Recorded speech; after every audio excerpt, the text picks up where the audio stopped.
6 o'clock. We'll call the meeting to order. Begin with the Pledge of Allegiance. I pledge allegiance to the flag of the United States of America and to the republic for which it stands, one nation, under God, indivisible, with liberty and justice for all.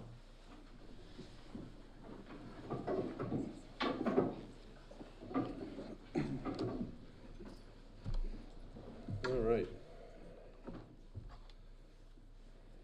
Recognitions. All right. Thank you, Mr. I like Chairman. this part. So we have some recognitions tonight.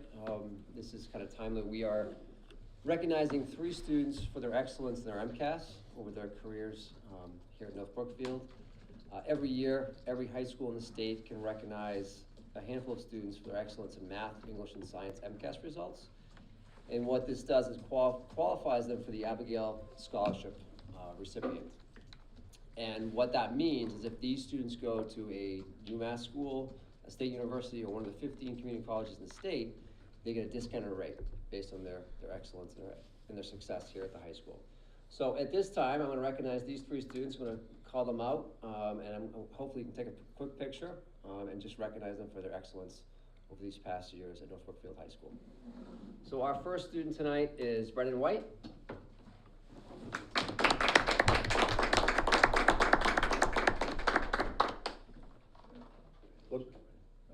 Spot? Nope. Do a group photo. You want to take a photo? Just put it right there, Brendan.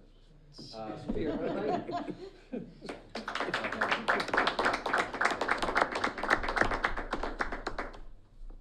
And last but not least, Ty Babineau. Tim, I got it. You got it? That's good. Okay. You know, bring him with you. Can you guys, Come on. you want me in the picture? I wanted you in the picture when I was trying to get the handshake thing going on. All right, everybody There you smile, like you're happy, there you go. There you go, got it.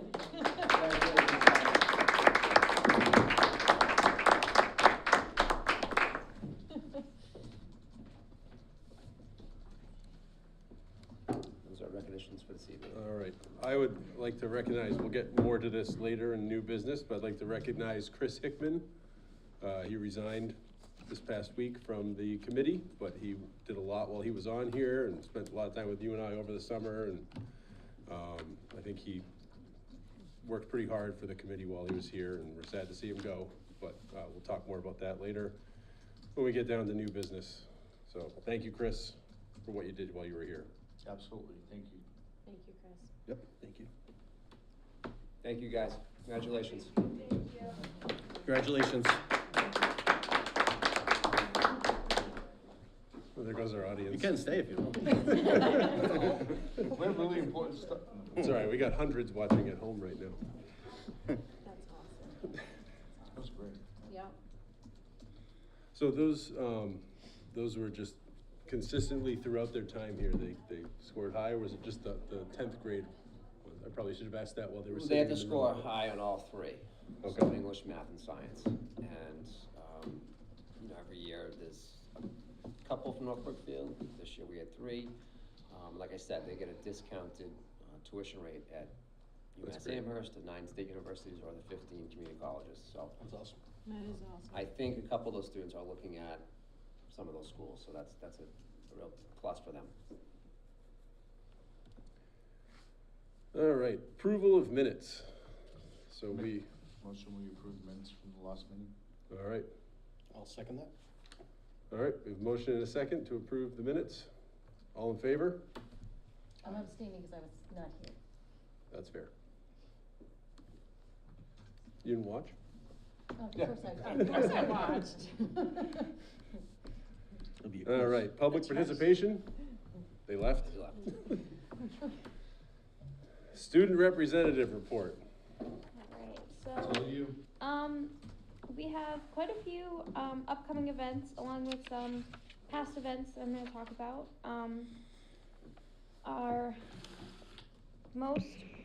Some of our past events, we had homecoming, which was on Tuesday, October 4th. And it went to Wednesday, the 12th. We had Spirit Days, sports games, a dance, a pep rally, and the dance and the pep rally were on Thursday, October 6th. We celebrated not only our sports teams, but also the difficulties that we have overcome in the start of the school year. We had our trick or treat for canned goods over Halloween. So every year we spend time around Halloween gathering canned good donations from the community for our school's food pantry. This year we were hoping to collect donations at the PTO trunk or treat and at the Common on Halloween. And many people also donated by dropping items off at the main office for Malone. Our Halloween room decorating was a success. It was a school event where the classes went head to head to see who can decorate their advisor's room better during their free time advisory. And at the end of the week, the teacher judges went around to decide the winner. We had quite a few conferences and field trips this past couple weeks.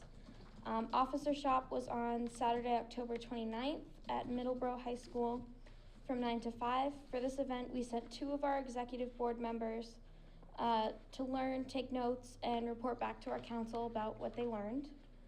Our fall conference was last Thursday, November 17th at Worcester Tech from 3 to 6. At this event, the e-board, along with our general members, spent time doing workshops and building relationships with members of other schools' councils. And this past weekend, we had our executive board retreat at Springfield College. At this event, we spent the night being guided through different workshops and team building activities to help build our leadership skills and strengthen our teamwork and just our overall skills and bonding as a board. So now our upcoming events, we have currently going on, we have our Giving Turkey, which is going through November, and in December it will turn into our Giving Tree. It will be held all through November, and we're going to collect donations for Toys for Tots. Students are encouraged to take a feather from the turkey or an ornament from the tree and buy whatever item is written on it. And at the end of December, the grade with the most items donated will receive Spirit Week points. Our chairs for this event are Bella O'Regan and Kaylee McPartland. We have Christmas in North Brookfield coming up on December 17th. Christmas in North Brookfield is one of our biggest and most popular events for the year. As you may know, this event is where we have games like Pin the Nose on Olaf, Chimney Toss, and a scavenger hunt. We have activities like cookie decorating, coloring, and ornament making. We also have raffles, concessions, and more, all free to the community. And as always, we will be participating with Tabby LeBlanc to make this event as successful as it has been in the past. And our chairs for this event are Jake Standrovich, Whitney Reno, and I. Then we have basketball concessions starting along with the start of the basketball seasons. Every year at all home varsity basketball games, we open up the school store and sell concessions and merchandise for fans and players. And our chair for this event is Mary McGeechee. Our student council t-shirts we are selling those up until next Saturday. They're $15 a piece, and the link to order them is in our bio on our social media pages. Then we have a couple upcoming, couple more conferences and field trips throughout the rest of the year. We have our Hyannis MASC conference from March 8th to the 11th, and our spring conference on April 13th at West Boylston. And then we have just some quick reminders that we invite all our community members to follow our social media accounts to keep up with our student council activities. We have an Instagram and a Facebook, which are both at NB Stuco. And our student council meetings, as always, are open to the school and community. So if anyone would like to come and join us for one of our meetings, we would love that. Thank you. You guys are very busy. Olivia, what is the date on the Christmas in North Brookfield again? The 17th of 17th. December. That's a Saturday? Yes. Thank you.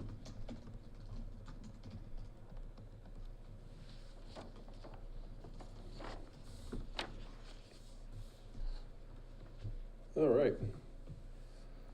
School committee reports. Do we have anything?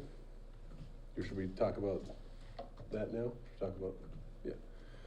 So with Chris Hickman resigning from the committee, we will be appointing a replacement for him on the board. And the procedure for that will be to reach out to me. You can send your interest to me at tcanada@nbschools.org.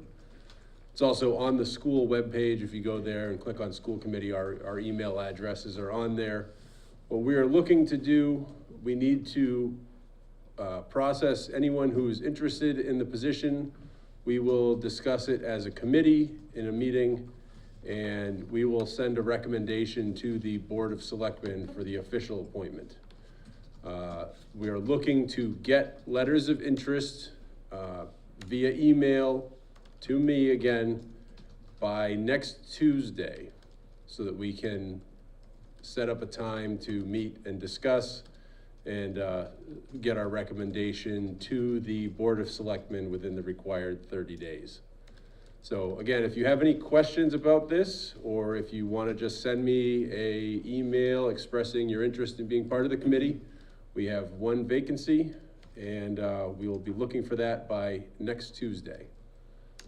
So if I could just add for clarity, it's 30 days from the date of the resignation. It's not 30 days of the date that we tell you about it. So, so that's why the next Tuesday is pivotal for us, so. Yep. So it's a shorter time frame than it seems. Now, do we have to, the one question I had was, we just have to get that recommendation to the Board of Selectmen by that 30th day? It doesn't matter when their meetings are scheduled, that doesn't have to be done at a meeting before 30 days? No, correct. We Correct. have to just get it to them Okay. within 30 days of the date of the resignation, so. And then that, No, that's- just to clarify too, that appointment would be until the May election. That is also correct. That'd So be it correct. doesn't take over, because Chris just was elected this past May, so that seat technically is up 2 years from this May, but the appointee only gets on the board until that May, and then would have to run for another 2-year seat at that That point. is correct, yes. So this will be I think three seats this May would be Yes. on the school committee. Yep. And it is a good, I think, as being someone who was appointed myself before, it's a good opportunity for somebody who's interested to have, not to commit to a 3-year seat. You're committing until May, basically. So it's a good opportunity for someone to see if it's something that, you know, they feel that they can offer help to this committee, and it's a good trial run, in other words.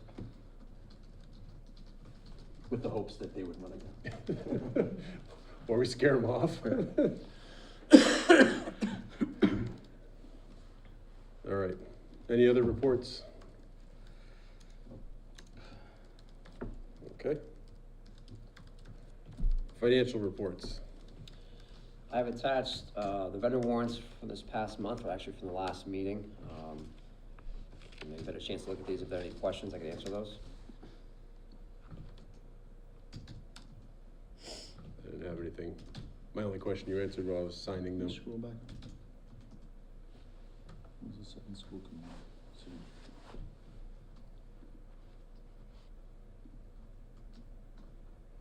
Did you guys scan these before the second signature That's went what I on was them? thinking, if there was. Because I signed all these after you did.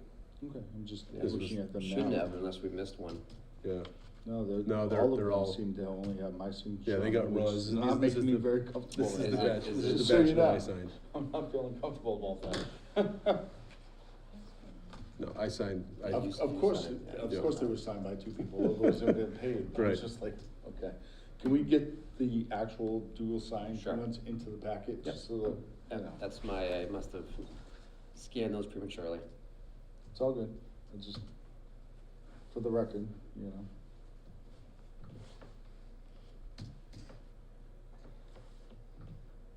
Any other questions? I didn't have any. Okay. Nope. You guys good? All right. Superintendent's report. Superintendent report. All right, so the majority of my report's gonna be on our MCAS presentation, but I also would like to thank Mr. Chris Hickman for his service to the school committee. I met Chris, well, obviously last year as principal, got a chance to work with him in both as a principal and as a superintendent, and I just want to thank him for his efforts over the past year and a half. He was a great asset to the committee, so thank you, Chris. I know this is going to be another report, so I don't want to steal too much thunder, but just, we had a Veterans Day breakfast on the 10th, and that is the first time that we've had an event like this in a few years, mostly due to COVID, but it's nice to get that event back up and running. But I do want to thank Holly Klarski and Joe Jablonski for all their efforts in organizing the event. We worked with both Holly and Joe to get the word out to our veterans, to our community members, and also a special thanks to our PTO for all their efforts, and they're the ones who actually cooked the breakfast for the event. So thank you to everybody who was involved. It was a very nice event. I know that our administration team was there. We had a lot of students who were involved in greeting our veterans, and we only hope that we can make it bigger and better for next year. So thank you to everybody who was involved with that. Shifting focus a little bit, we had 3 students who we recognized tonight for their excellence, their MCAS exams over the course of their career at North Brookfield High School. I want to bring the committee and the community and our teachers and students up to speed on where we kind of fell with our spring results. This afternoon, both Ms. Priest and I presented this exact presentation to both schools as part of our curriculum hour this afternoon. And we wanted to be very transparent and kind of open up front about where we're at as a school district. So kind of in context a little bit here, I know that MCAS has been around for a long time. Maybe some people at this table have actually even taken the exam. But this is the first standard MCAS test. Appreciate you thinking of that. You know? I said maybe, I don't know, maybe not. Sorry. I know Olivia has, so there's somebody at this table who has. Oh, okay. All right. Megan did as well. Fair enough, Megan did as well. Fair enough. But this is the first standard MCAS test since 2019. So during the COVID years, there were some abbreviated versions and not all the tests were given. So we're back in kind of full swing for 2022. So 2022 is the new baseline. We obviously can look back at prior years and the results that we gathered from those years, but I think we're kind of starting fresh in some ways with 2022. And one of the big reasons for that is we made the shift to the next generation test. And I'll explain that in the next slide, but that there is a shift with how students are tested. And that's across the Commonwealth. That's not just North Brookfield students. There were no accountability ratings given to districts this past year, but that will change, obviously. I think they were kind of easing us back into this process. So everybody was held harmless this past year. And obviously, we know that, and we're still figuring out the full effects of COVID on our education of our students. So I think you're going to see that throughout this presentation, that there are some gaps, and we are fully recognizing that we have some work to do with these results. So what is Next Gen MCAS? So MCAS has been around for 20 plus years. The older version, now the older version is called the Legacy exam. Now it's called Next Gen. And the biggest shift from the Legacy to the Next Gen is the style of test that it is. And I know that districts, and I believe North Brookfield prior to the COVID shutdown, did some work in preparing their students, our students, for this new kind of testing. And basically the focus is more on critical thinking and application of knowledge. The old test, the Legacy exam, was more a kind of transfer of skills, really trying to make sure that the kids knew the information on that day. And I think as we've become more intelligent with our test giving and test taking, we figured that for our students to be successful after high school, both either in career or college, they have to become better critical thinkers. So that's where the test has shifted over the last couple of years. The new next generation tests are all based on the revised curriculum frameworks that were released in 2017 and 2018. They're all given on a computer now, where we phased in, I think the last paper-based test was a science exam a year ago or so. So it's now all computer-based for elementary and high school students. And since questions are more rigorous, Students that may have scored proficient or even exemplary on the previous exam may now see that their scores are falling in a lower category based on the increased level of rigor for the new exam. So this is just a graphic of the new rubric, scoring rubric. So on the left, you have the legacy scoring rubric from under 218 is a warning or failing all the way up to advanced, which is the 260 to 280. The next gen on the right, you can see they've even changed some of the language where it was warning or failing. It's now not meeting expectations all the way up to exceeding expectations. So the students that we recognize tonight were all in the advanced or exceeding expectations scoring portion of the exam. So the test has changed. I think that essentially, the numbers, even though they've been inflated, if you score in that 530 to 560, it means you're still doing very well. So, and again, that's our long-term goal.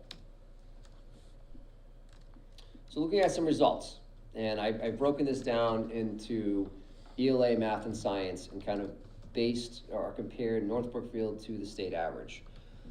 So this is kind of a snapshot of ELA from grades 3 through 10. And what this graphic shows is that with the exception of grade 4, all grade levels scored below the state average. You can see that grade 4 was 44%, the state average was 38%. And that percent, that means that is the meeting or exceeding expectations. Okay, that's what that means. So it's not the percentage of students who took the exam, it's the number of students who fell into the proficient or higher category. Can you explain the percentage on the other side? Because I don't understand. It's not like the scale that you just gave us on the other page. What do you, If you go back a page. Yep. There are 4 categories. Correct. If you go back down to the next page, you have a scale of percentage from 0 to 0.06 or 0.6. So I'm trying to understand. Typically, when somebody presents this kind of information to me, they usually correlate those things, and I don't understand the correlation. So is the 0.06 like 600%? Is that what you're trying to say? No, it should be. I'm sorry. If you go back to the first page. Yep. So 530 to 560 is the 0.06, 600. Like, is it? So. I'm trying to understand what that. It should be 20, 40, 60%. So okay. What that's showing is, so the blue is us, North Brookfield, the red is the state. So in this particular graph, grade 4, we had 44% of our students who took the exam were in the meeting or exceeding part of the So I'm gonna ask you to go back one more time. So you're saying to me 100% would be 560? No. Okay. What I'm saying is that 40% or 44% of our students who took that exam in grade 4. Oh, so you're fell doing this, I got it, between- I understand now, Yeah, sorry, fell go back. between- I'm sorry, I That's got it okay. now, I'm sorry. No, that's why we're I'm a doing little it. slow, give it, No, there's a change from It's the been a old long to the day. new, I'm so good. there's a little bit of a learning curve with that. Thank you.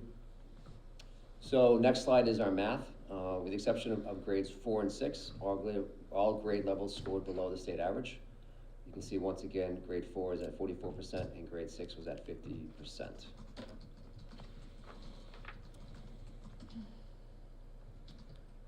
Science, all grade levels scored below the state average. The closest, according on this graphic, is grade 5, which was at 35%. The state average, that says 43%, scored the meeting or exceeding for our science test. Our accountability, so what this graph is showing, and I know there's a lot of numbers on this graph, but while no districts had an accountability rating for 2022, again, that is going to change, but everybody was held harmless for this past school year. North Brookfield right now was noted for a low participation rate in the group of all students.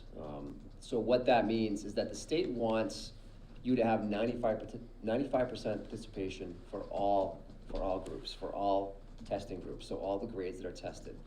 Some of our groups, I know it's hard to see from this angle, but for example, our grade 7 ELA. had an 85% participation rate. Our grade 5 math participation was at 81. And the reason for that is we have some families who opted their students out of the exam, so they did not take it at all. And we had some students that, due to COVID, who are out for an extended period of time, missed the makeup window. That's the biggest reason why those numbers were down. To me, I think this is an easier fix. I think that we won't see these numbers this low again, because we'll have more time and students will be more accessible, and we won't be dealing with 10-day absences due to COVID. So these numbers will be back up where they should be. Also, if one kid's out, some of these classes, it's 5%. Yeah, I mean, and Ms. Reese and I were talking about this earlier. If you have 40 kids in a certain grade and you have 3 kids who opt out, that really lowers your percentage overall for that class. So I think, like I said, I think we can really remedy this fairly quickly. So these next few slides are what the state calls the District Analysis and Report Tool, so the DART analysis. So what this does is it compares North Brookfield to like districts. And when I say like district, these districts are probably all bigger than North Brookfield in total enrollment, but they're similar with enrollment, similar socioeconomic background, similar breakdown of students and subgroups. So these are the school districts that, when the state looks at North Brookfield, this is kind of the cohort that we're grouped with, okay, when they do a comparative analysis. So you can see schools North Adams, Winchendon, Hoosac Valley, all the way up to Munson, Quabog, and Hull. And what they do is they take all the results from all these districts and they put you into this group and they see where you fall. And for North Brookfield, most of our examples, we fall somewhere right in the middle. And for this particular graphic, it's MCAS grades 3 through 8 for English, and we do fall pretty much right in the middle at 30% that are meeting or exceeding expectation for this particular exam. Grades 3 through 8 math, again, kind of right in the middle.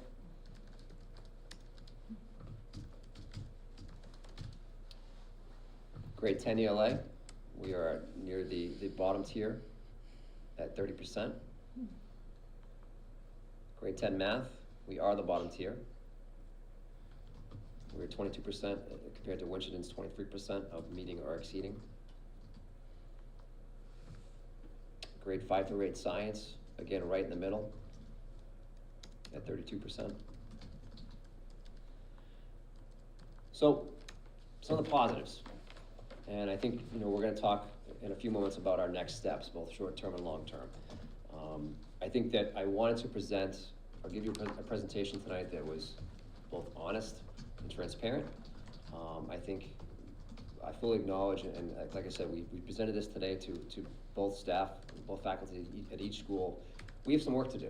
And I think that we have to take into account that we just got out of COVID. We had 2 years of very interrupted education for our students, but we have some work to do, and I think that we fully recognize that we're not in a place that we want to be with these scores. I will say that these scores are not the only indicator for student success, but they are still, and they will be, for the foreseeable future, a way that we show student success, student growth, but also students at the high school level need to pass these exams in order to graduate. It's still a requirement for their high school diploma. So it still is a high stakes exam, and it's something that we need to take seriously and continue to work at. But some of our positives is that there are grade levels that are scoring above the state average in both ELA and math, and those, as we highlighted, those are both at the elementary school level. And grades 3 through 8 scoring in the mid-range of like districts, that DART analysis I just referred to for ELA, math, and science. So we are seeing some of our grades, our students kind of right in the middle of the pack right now for where their test scores fall. So areas of growth. Kind of the low-hanging fruit, which I talked about, is the participation rate. We need to really make sure that we get that 95% threshold, and I think we can do that. I don't want to say easily, but I think that's going to be something that we won't need to spend a lot of time to fix. High school ELA right now is scoring well below the state average and on the low end of the like districts. And we have gaps between the state average and ELA and math in grades 3, 5, 6, 7, 8, and 10, where the percentage difference is greater than 10%. We also are seeing gaps the state average in science in grades 8 and 10 that are greater than 10%. So those are some major areas of growth that we need to tackle now and in the foreseeable future. Can I ask a quick question on Of course. the, for the accountability thing with the participation of 95%? What, what are the repercussions of not meeting that? So the accountability format or system, if you will, they have points for different things, different subgroups on the test, number of students who are taking the exam. So if we fall below the 95%, we lose points. And just like the old model where they would give you a score of a 1, 2, 3, there's still a scoring mechanism for our district, and there's a growth percentile. So they do take all that information, put it into a formula, they give you a final score for the district, and that's where the district, if you look at the district's rating on the dashboard, that's what will come up. Not this year, but in next year, for sure. So if we dip below that 95%, we'll lose points in our overall scoring.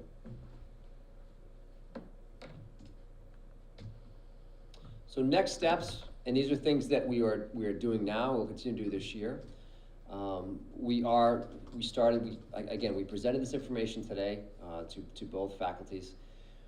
Review and analyze results across all grades and curriculum areas. So we started today with an initial kind of what are we seeing, a data analysis tool, and looking at, we put our staff members in their respective departments, and they're gonna start to have those conversations and look at what are our biggest gaps and what are our priority areas as far as reteaching and instruction.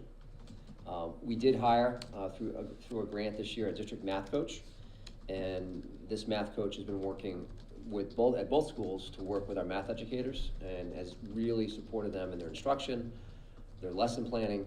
We have some new math teachers in the district this year, and he has worked extensively with those teachers as well in making sure that they are in a good place with their pedagogy.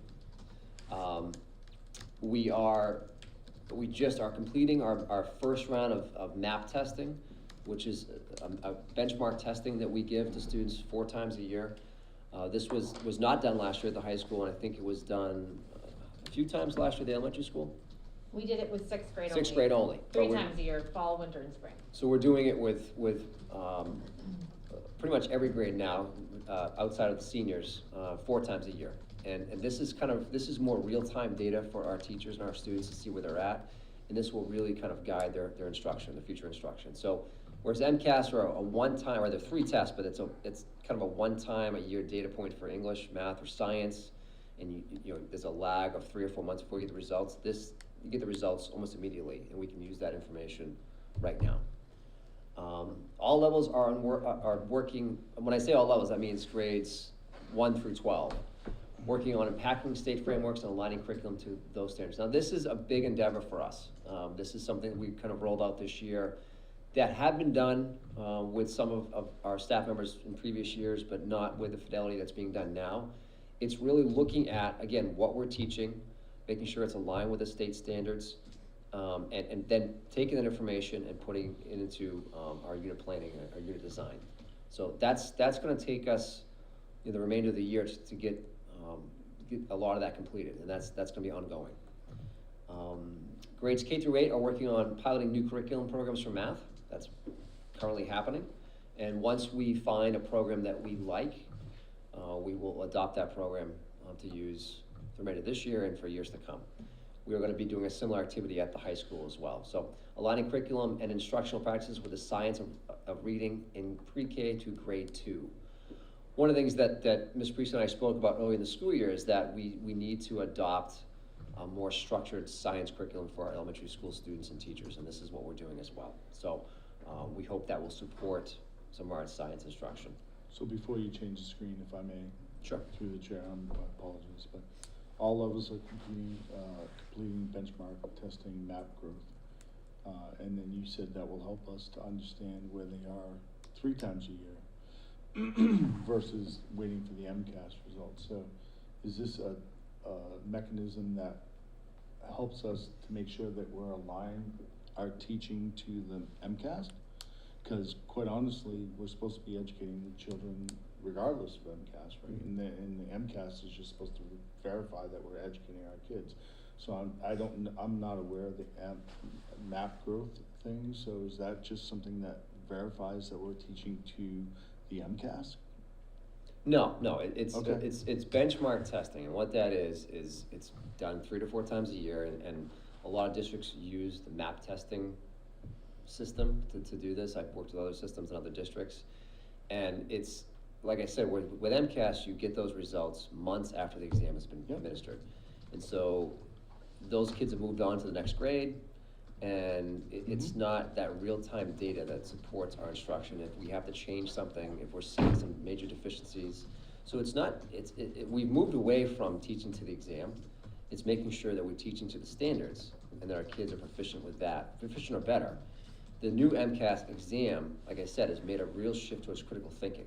So teaching to the exam is really, even if we did do it, which we do not, it wouldn't be as impactful anymore because the test has changed. So you could understand how somebody not here could hear that and think that that's what we were saying, so that's why I wanted to clarify, so thank you. Okay, yeah. I have a question. Sure. So when you, being a reading teacher myself, when you're talking about science of reading, are you talking about reading instruction, or are you talking about science as a curriculum? Because you were saying, because that, it just, I know what science of reading is, I just wasn't sure, I thought I heard something different. So is that phonics that the science of reading, is that science?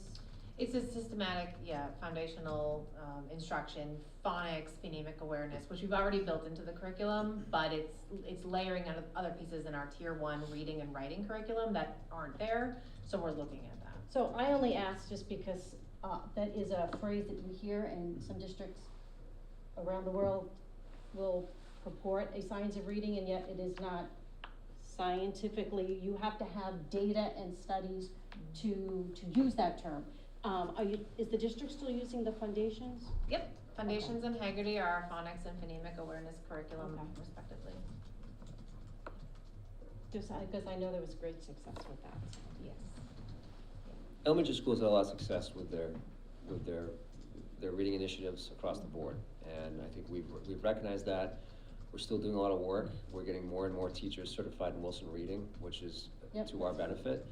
I think the reason why I hired a math coach was because I know that we're not where we necessarily want to be with English, but I think we also saw a need to support our math teachers. So, where we've done all the work at the elementary with reading, that's going to translate up to the high school at some point. We want to make sure we shore up our math as well. I just want to clarify one thing. When I got my thoughts jumbled with the science of reading, that is exactly what you just said. That's what that program is. But we also are looking at putting in a more structured science curriculum for elementary school students as well. So there's 2 things there, and I kind of jumble those 2 together. No, that's okay. It's just anytime I hear reading, I perk up. But science is always, and again, as a parent, I've been very happy with the elementary school and the reading, and everything is well done. So, and our final slide here for this presentation is our next steps long-term. Curriculum frameworks unpacked and aligned for all students. So district goal this year is to have 25% of our standards unpacked and aligned. And I think that with the other initiatives we have, plus knowing that this is an important part of what we need to do on a daily basis, I think 25% is attainable and realistic for our staff. We'll continue that work well past this year. Adopt a curriculum program for math and use with fidelity in grades K through 6. Like I mentioned, we are in the process of piloting programs right now. We will land on one that we like or we love, and we will continue to use that with fidelity moving forward. Analyze curriculum programs in both ELA and math for high school. Again, once we have our curriculum in place that we know is aligned and our teachers understand what and why they're teaching it, we will do a similar activity with our high school and middle school teachers to see if there's a program that we want to adopt at that level. Schedule vertical alignment opportunities district-wide. This is something that we will do some this year, but again, make this a focus moving forward as well. And what that means essentially is that giving opportunities for teachers at both the elementary and the high school level to work together. So a teacher at grade 6 to work with the grade 7 and 8 teachers, so that transition is smooth for our students coming from the elementary to the high school. Grades 3 to 4. There's a lot of things that we do internally, within each building, that's, you know, the horizontal alignment, but we need to do more vertical alignment, across the district.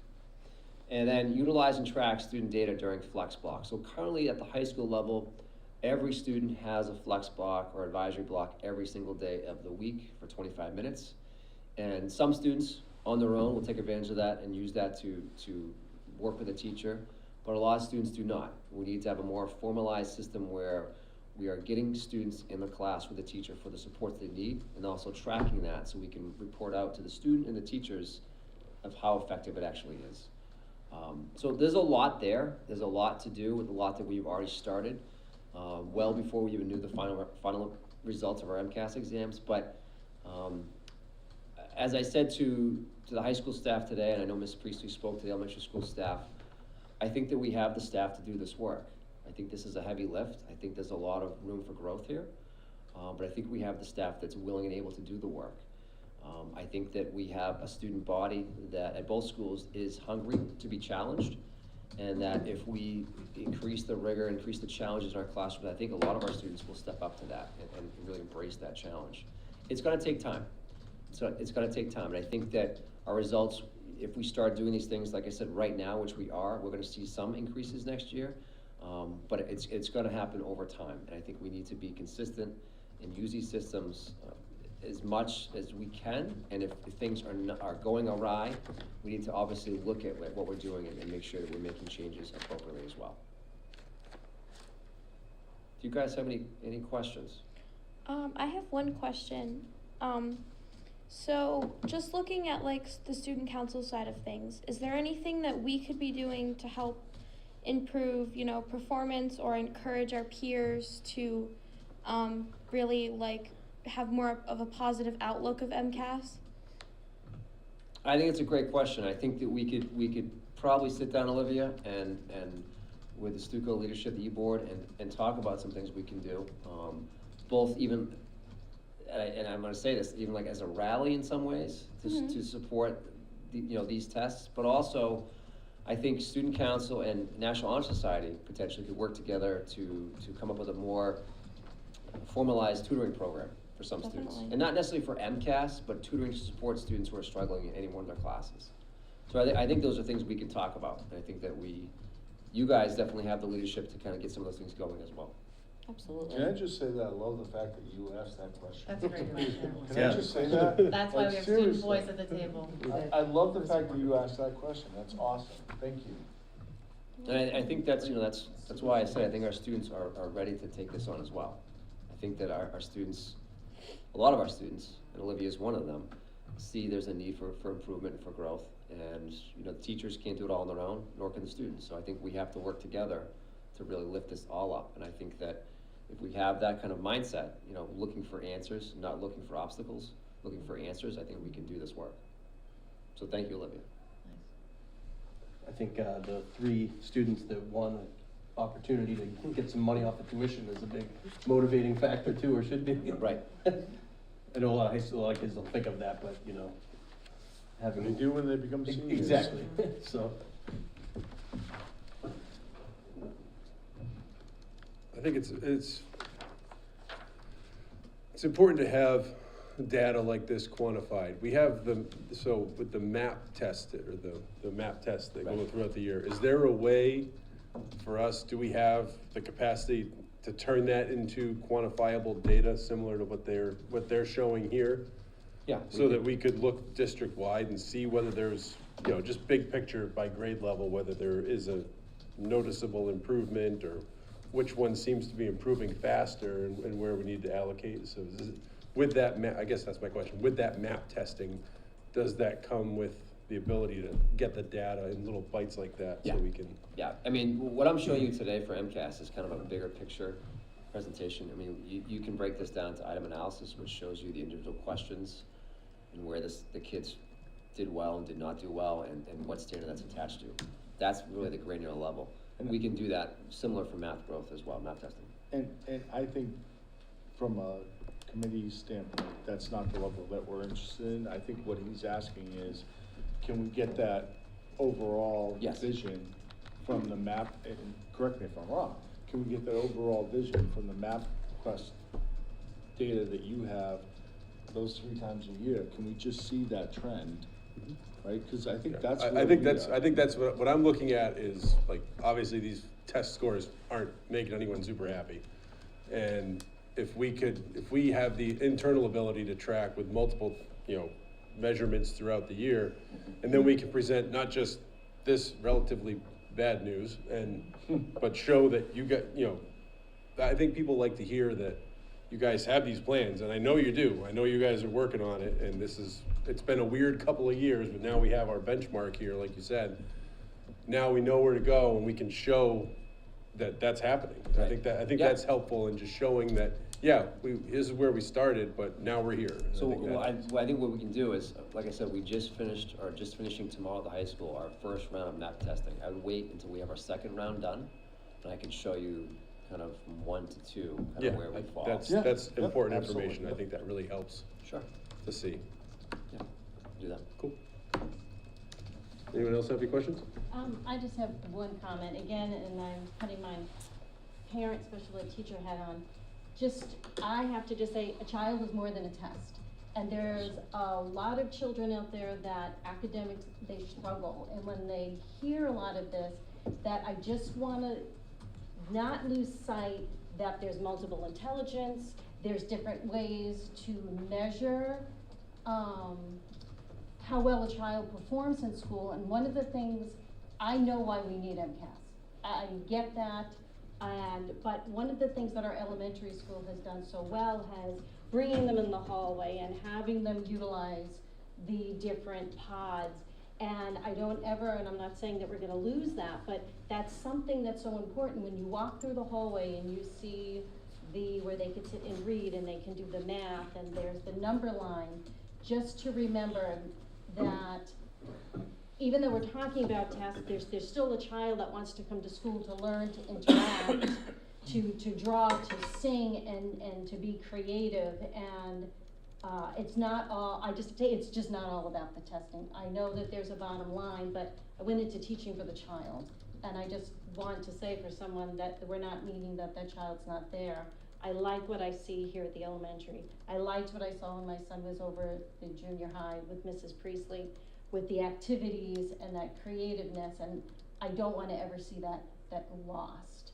Because that's the joy in life, is the reading or doing math or an experiment for fun. I just had to throw that in there. No, I totally agree with you. It's not gonna be, every student is a different person with a separate, special set of needs and wants, and we try to do as much as we can to cater those needs and You wants. do, So, both schools do, I agree. I think too, though, it helps if you have these marker, they're a test, right?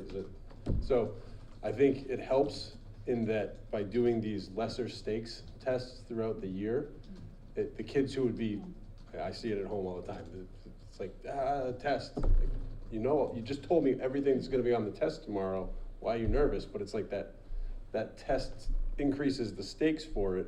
And I think that by doing these smaller ones, it kind of, internet says normalizes it. So now it's more of just a thing we do, instead of like looking at the MCAS as this high stakes, like your entire future depends on this big mean test. And how it is felt. Why when you went to high school, were you nervous about that test? Just saying. I think math as a company is. Homework is more my problem. It's very good. What I liked about math testing, and I've used it in my own experience, is that it will give you, correct me if I'm wrong, the list of strengths and weaknesses and kind of target areas. And you can bring them to special ed meetings and you can use them to help develop, because again, there are always going to be, I don't know if we still do the portfolios. Again, we want to always have kids feel that they could achieve that. But I like math as a, I think it's just it's a very good one. lessens the stakes a little bit and gets them Oh, more sure. used to it. And If I could share to the school committee, just one additional piece is that part of the training that our teachers went through was to help students understand what a growth mindset is and how that is what is Oh, I important. saw is those to look- worksheets when they came home. They were Yeah, great. it's to look at, this is where you're at, this is where you wanna go, customizing their goals for the individual student, highlighting those strengths, And that's really what the MAP growth assessment is all about, is identifying their areas of strength and capitalizing on those, but also setting goals with the students on where their areas of growth are so that they can work towards, making that progress. So it's a very positive experience that we want for students. It's not that high stakes feel No, that MCAS that's, sometimes brings. Anyone have anything else? All right. Administrators reports. Which of you would like to I lead? guess I'll go, 'cause I'm already speaking. So I did, also highlight the Veterans Day breakfast, as Mr. McCormick already pointed out. It was a great event to have back in our cafeteria. Students with their families, their veteran family members and other family members were able to attend. The PTO put on a great breakfast. I had a chance to talk to many of the families, thank them for their service. It was just a wonderful time to spend with them. So definitely looking forward to making it bigger and better, in the future.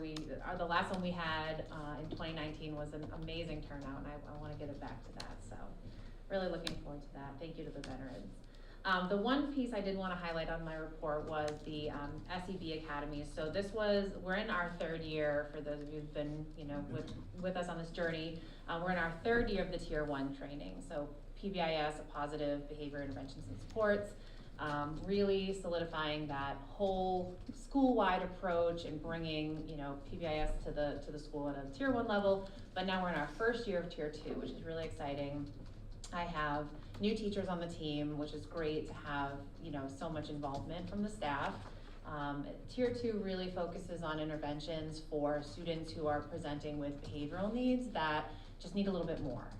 And so our team will be able to identify those needs in a very systematic way, and provide supports and interventions for them, based on their needs. So we're getting a lot of training in that. We had 2 in-person trainings, which is new to the academies this year. Because of COVID, we haven't been able to meet in person. It's always all been virtual training.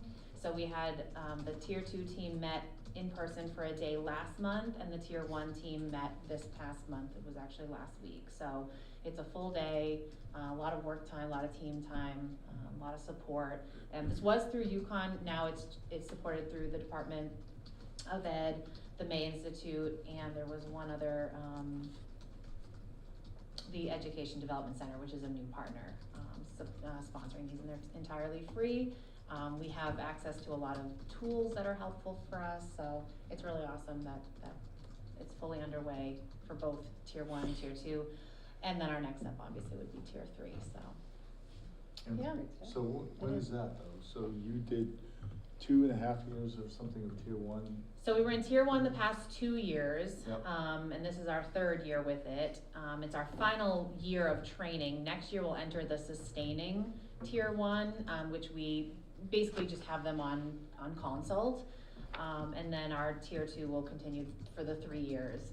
So it's as well. a 3-year. It's a 3-year commitment, and then Tier 3 is that, the highest level of support for students, and that training will come, as we get into year 3 of Tier 2. So it provides us with, we have a behavior referral system that it comes with that.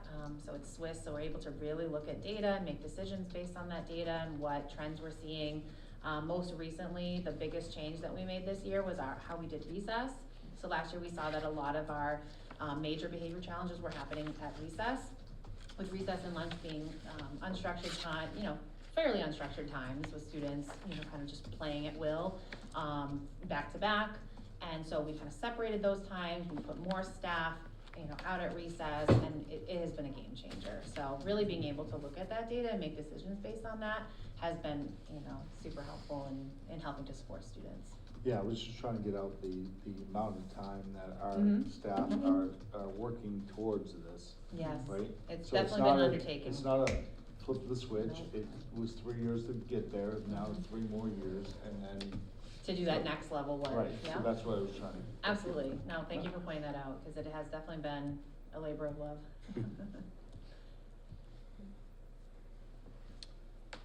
Okay, I can go next. Oh, any questions I Oh, didn't offer? yeah, any Okay. questions? See you, okay. I will go next. I am very pleased to welcome 2 staff members to kind of make our lives much better. We have a full-time BCBA, which is our board certified behavioral analysis staff, and our analyst who is been here for a couple weeks. And I'm happy to say that with her and our consultant that's been here, we have made up all of our compensatory services for our students, which is fantastic. They are working in tandem. They have been, the high school here, been attending IEP meetings, and she has hit the ground running. I think she's met with the staff. Her and the consultant did a training on the professional development day. So her name is Caitlin McKay, and she has just been a delight to join us.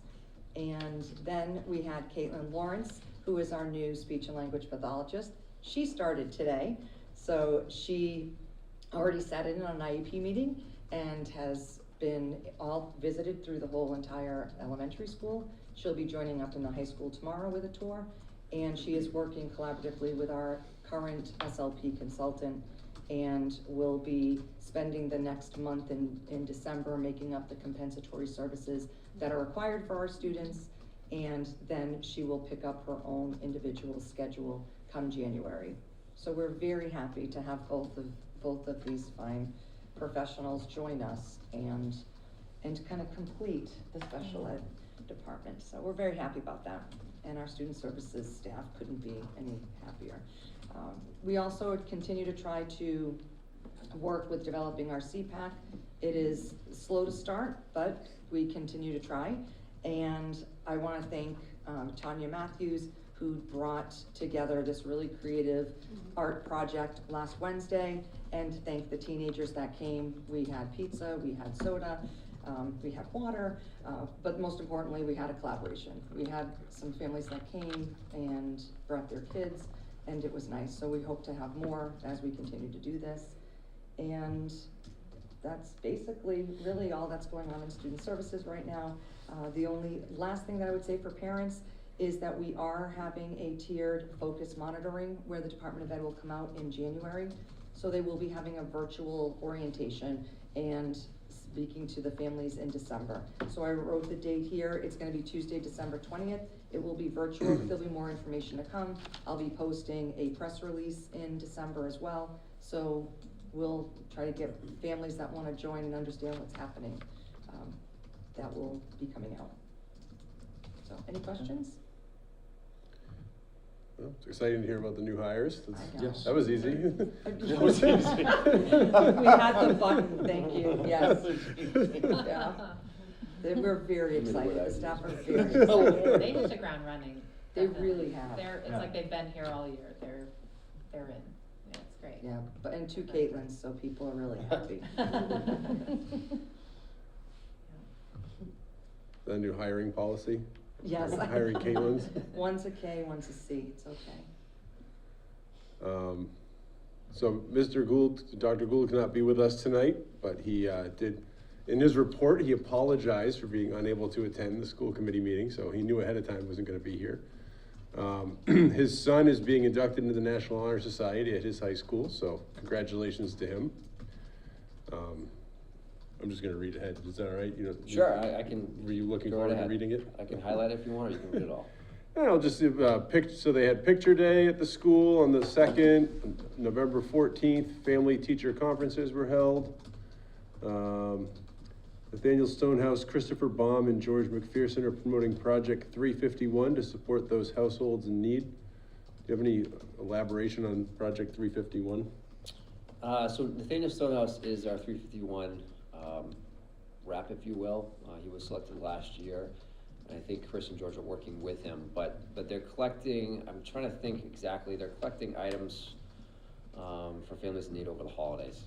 So another initiative there. And I think we're in the process of selecting an additional 351 rep, a new addition for this year. So we're going to know about that today. All right. He'd probably put that in his update when it comes out, too, if there's something coming out. Yeah. Yeah. High school council met on October 24th. Next meeting for that's December 5th. So, and that's, parents, students, faculty, all are welcome to come to that. High school has hosted 7 different colleges and universities since October 21st.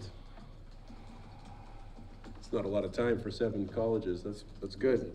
No, there I know was, that's a big push he's been making is to there get. was, quite a few, once we got to the very end, there was like 2 in a day. There was like probably 2 a week for a good couple weeks. Do you remember any of the particular ones? didn't- LaSalle University, Fitchburg State, UMass Boston, Anna Maria, Keep going, name them all. Olivia. Westfield State, Western New England. Missing one. Get the Jeopardy music going. I don't remember the last one, but those were. You did a That was pretty good though, Yeah. that was good for off the cuff. High school had an evening event about financial aid, which also complements nicely to that, bringing in colleges. The Clam Box had a fundraiser on the 15th for the DC trip. I went to that. I did not go, but I did. I see love it. those kind of fundraisers where it's like, go eat fried food and we'll give some money towards the thing. All right, you don't have to ask me twice. Student government had a Halloween dance on the 28th. Soccer team concluded their season with a win over Valley View. And the field hockey concluded a successful season and qualified for the tournament. Is that ongoing still? No. That's over, right? Yeah. Yeah. It didn't go well, and I didn't see a state championship banner They- hanging out there, but. No. How did they do? Lost their first game, but they played a good game. They left it all on the field, and they kept their heads held high, even after a loss. As they should, just qualifying for the state tournament, there's hundreds of schools in the state that did not make it to that tournament, so that's awesome. it's a really awesome achievement by Yeah. them. Good for them. It's fun having like an insider here. We Right. just- She Olivia, seems to know translate this for everything. I was gonna say, she's on the Just ball. ask her. Just ask her anything, she's got it, so. The Spanish teacher is scheduled to arrive on November 17th and join the staff today. She started today. She started today. That was also easy, getting her over here. No. I think we've been talking about that for 2 meetings now, trying to get her here. Ms. Wilk is helping her transition into her role, and she'll support those students who need to recover credit through early January. He also thanks Ms. Sue Toomey and Kristen Rose in supporting students in world language during this transition time. And then Ms. Courtney McGraw, high school junior, has volunteered to tutor students in mathematics. Oh, that's good, going back to what we were talking about earlier. And high school is currently conducting MCAS makeups and conducting MAP testing to produce baseline. We already talked about that. And faculty during common planning time are unpacking the standards, which you talked about in your presentation too. So a lot going on in the high school as usual. And that concludes Dr. Gould's report. So in previous meetings, we used to get a report from the facilities person and the computer director of technology. And I don't know if we're getting those at this point. They don't I don't know, the facilities guy would show up once in a while to give us an update, but if we can get an update in the packet.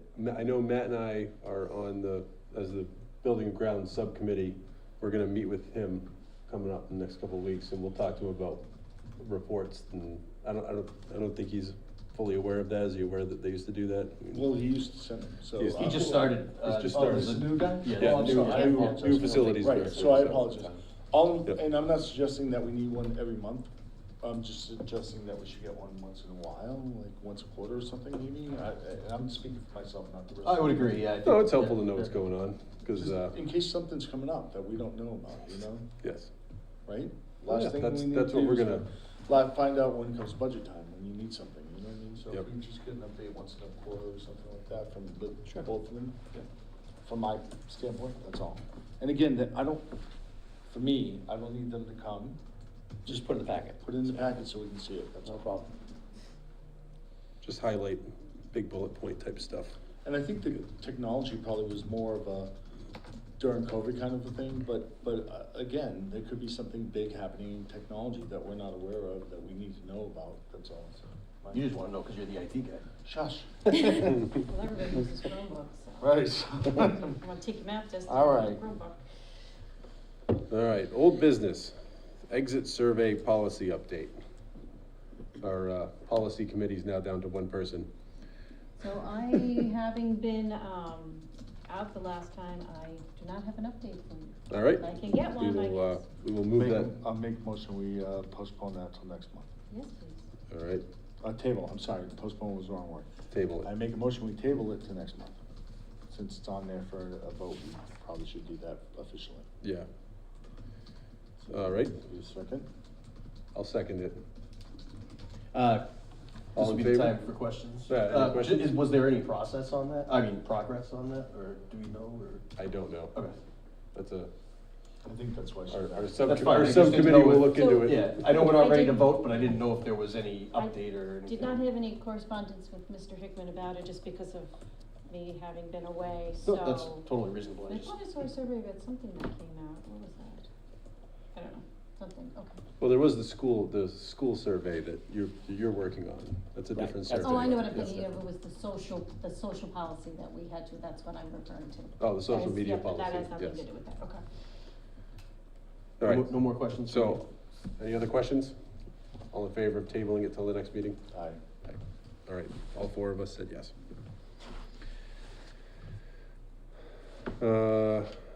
New business.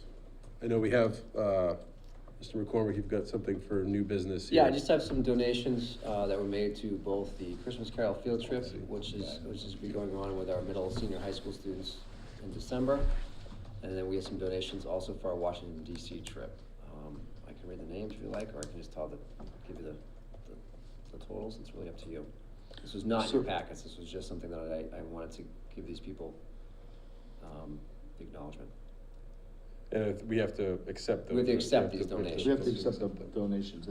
The problem is that we normally would see the data for it, so I'll make a motion that we accept the donations, and then you can talk about them if you need to, but, right? Because normally we see the donations in the packet, and we just say, we'll accept it, but since but we can't do anything till we get a motion, so you have a motion to accept the donations. I'll second the motion to accept the There donation. you go. All right. Go for it. Read away. All right, so we had, a total of $247.50 donated for the Christmas Carol field trip.